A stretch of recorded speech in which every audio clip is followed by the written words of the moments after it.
임성근 증인, 오늘도 증인 선서를 거부하셨습니다. 결국은 증인 선서는 안 하고 하고 싶은 말은 다 하고 거짓말이 있더라도 처벌은 받지 않겠다는 이제 그런 얘기와 같은 것 같은데 맞죠?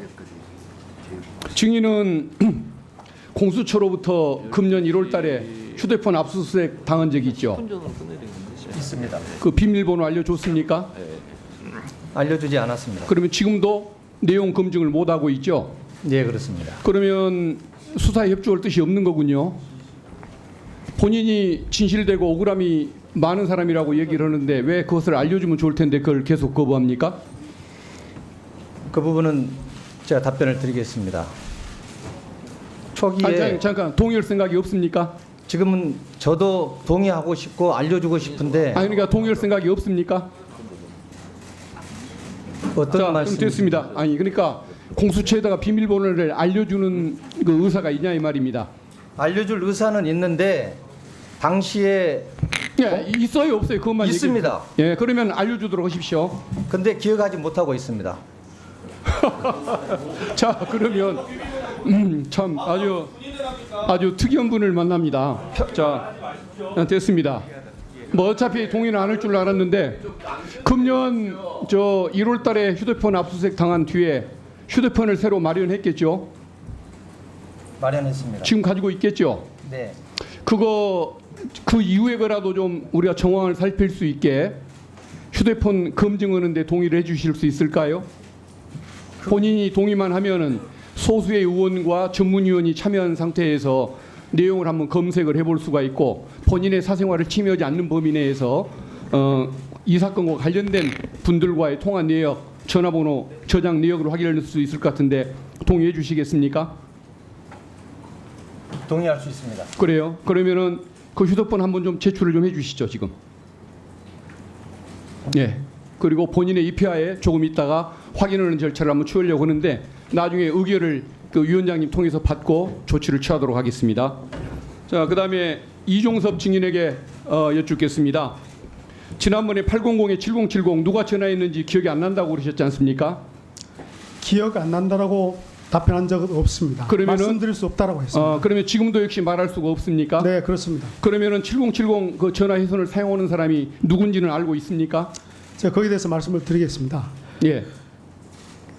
그 이첩 보류 지시가 장관의 판단에 아니, 따라서 한 것인데 아니 7070 전화 회선 그러니- 사용자가 누군지를 아시냐 이 말입니다. 그렇기 때문에 그 전화는 쟁점이 될 수 없습니다. 그래서 아니, 그러니까 쟁점이냐가 아니냐가 아니고 본인이 장관이- 아냐 모르냐를 묻습니다.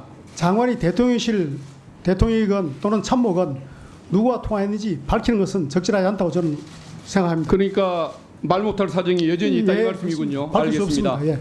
임기훈 증인 좀 바른대로 나와 주십시오. 본인이 대통령의 경로 사실을 김규환 해병대 사령관에게 전달함으로써 이 사건의 그 문제가 그 발단이 되기 시작했는데 대통령의 경로 여부 지금도 밝힐 계획이 없으십니까? 제 일정 변함이 없습니다.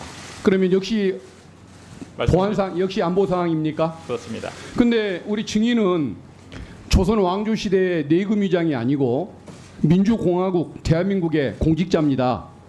본인이 충성해야 할 대상은 대통령이 아니고 국민 아닙니까? 인정합니까? 국방비서관으로서 직무 수행간 대통령님과 관련된 사항은 전부 다 국가안보 비서관은 공직자가 아닙니까? 공직자 맞습니다. 근데도 못 공직자로서 밝힌다 이 직무 말씀이죠. 수행간 맞습니다. 국가안보 사안으로 결국은 생각을 합니다. 그 군의 명예가 실추되든 말든 그 논리상 말이 안 되는 사유로 이렇게 거부하는 것이 군의 명예가 실추되는 일에 해당하더라도 나설 수가 없다 이 말씀이죠. 이것이 군의 명예가 실추된다고 본인은 생각하지 네, 않습니다. 됐습니다. 예, 들어가십시오. 우리 김규현 지금 현재는 참고인인데 좀 나와 주십시오. 화면 좀 띄워 주시겠습니까?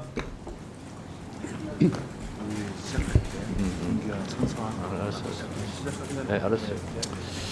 그 오늘 이종호 증인에게 묻고 싶었는데 출석을 안 하기 때문에 불가피하게 참고인에게 물을 수밖에 없겠습니다. 지금 이종호는 그 도이치모터스 주가 조작 사건에서 김건희 여사의 계좌를 주식 계좌를 관리해줬던 인물입니다. 알고 계시죠? 예, 그렇게 알고 있습니다.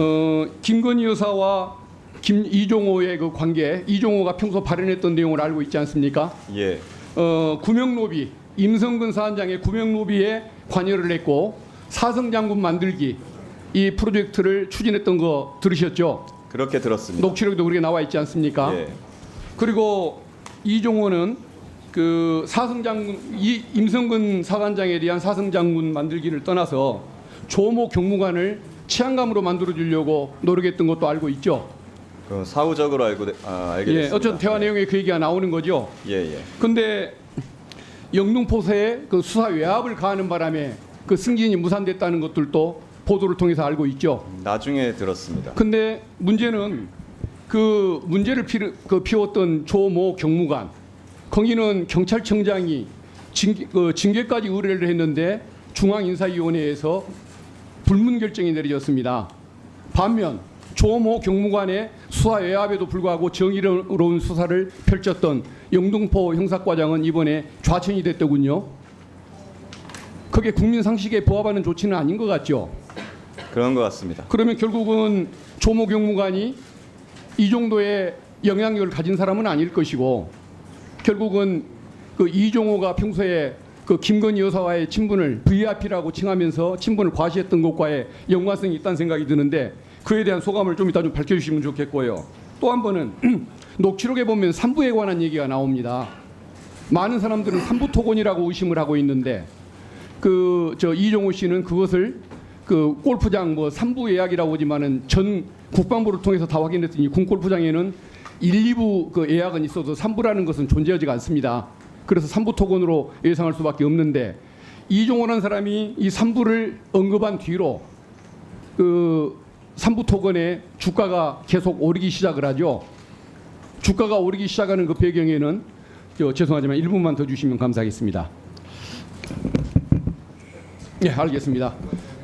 3부의 그 주가가 오르기 시작하는 그 배경에는 이종호가 그 굉장한 그 정보를 가지고서 3부의 주가가 오를 거라는 것, 우크라이나와 관계 때문에 그 주가가 오를 거라는 것을 알고 미리 대처를 했던 이런 것들이 정황상 드러나는데 거기에 대한 증인의 생각은 참고인의 생각은 어떤지 함께 밝혀주시면 고맙겠습니다. 네, 먼저 그 치안감 경찰 부분 질문하신 부분에 대해서 말씀을 드리도록 하겠습니다. 저는 사실 이 사건을 제보한 것이 이 최혜병 순직 사건과 수사 외압 사건과 관련된 부분에만 제가 관심이 있었기 때문에 제가 알고 있는 사실관계나 녹취를 제공을 한 것입니다. 사실 이제 거기에서 보면은 통화 내역 중에 이제 경찰을 언급하는 대목이 나오는데 사실 그 통화 당시에는 저는 그분이 뭐 누구를 말하는 것인지 제가 알지는 못했습니다. 근데 그 부분에 대해서 이번 보도를 통해서 저도 알게 됐고 만약에 그런 보도나 이런 것들이 사실이라고 한다면 뭐 저는 부적절한 일이고 그 부분에 대해서도 뭐 사실관계가 적절하게 밝혀져서 억울한 사람이 없기를 바랍니다. 그 3부에 대해서 말씀을 드리겠습니다. 짧게 얘기해 주세요. 예, 시간 이미 지났습니다. 네. 예, 그 부분은 이제 이종호 전 대표와 그 단톡방에 있던 분들이 평소에 사업 얘기를 많이 했는데 3부 토건과 관련된 사업 이야기를 많이 했었습니다. 저는 그래서 그 단톡방에서 3부와 관련된 것이 그런 사업 얘기인 줄 알고 있었고 주가 조작에 관련된 부분은 이번 보도를 통해서 추가적으로 알게 되었습니다. 그래서 뭐 그 부분은 제가 직접적으로 아는 사항은 아닙니다만 예, 그 부분에 대해서도 뭐 진상이 밝혀지기를 바랍니다. 네, 알겠습니다. 그 김규현 참고인 잠깐만요. 예. 간사간 협의를 통해서 오후 속개 시간에 바로 증인 선서할 예정이니까요. 의결하고 이렇게 할 예정이니까 그렇게 알고 계십시오. 예, 알겠습니다.